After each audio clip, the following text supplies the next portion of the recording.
আগে মেয়েরা দুটো ভুঁড়োর মাঝখানে টিপ পরতো, ঠিক মিডিলে সেন্টারে টিপ পরতো। আর মিডিলে টিপ পরার কারণ আছে, যদি কেউ কারণটা জানতে চাও তাহলে কমেন্ট করো, আমি পরের ভিডিওয় অবশ্যই জানিয়ে দেব। তো মেন হচ্ছে এখনকার যুগে সেই টিপ পরাটা, মিডিলে সেন্টারে টিপ পরাটা দিনকে দিন কপালের ওপর দিয়ে চলে যাচ্ছে। যত দিন যাচ্ছে তত ওপরে উঠছে, একদিন নাই হয়ে যাবে টিপ একদিন নাই হয়ে যাবে।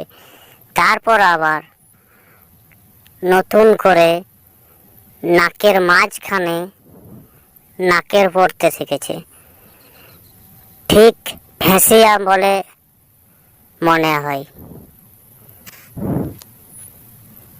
ফ্যাশনের নামে মানে যা খুশি তাই।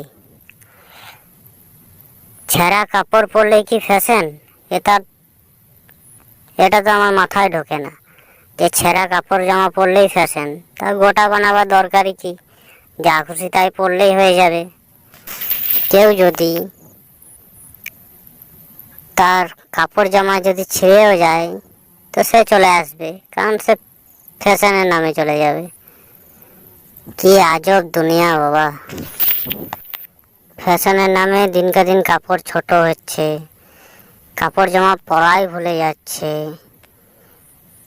একদিন এমনও সময় আসতে পারে যে কাপড় জামা দরকারই হবে না। আমার মনে হয় সেটাই সব থেকে বড় ফ্যাশন হবে। যদি কেউ চাও কাউকে নিয়ে রোস্ট করি, কেউ বেশি বান্দরামিগিরি করছে, তো তার ভিডিও আমাকে সেন্ড করতে পারো, আমি তাকে রোস্ট করব।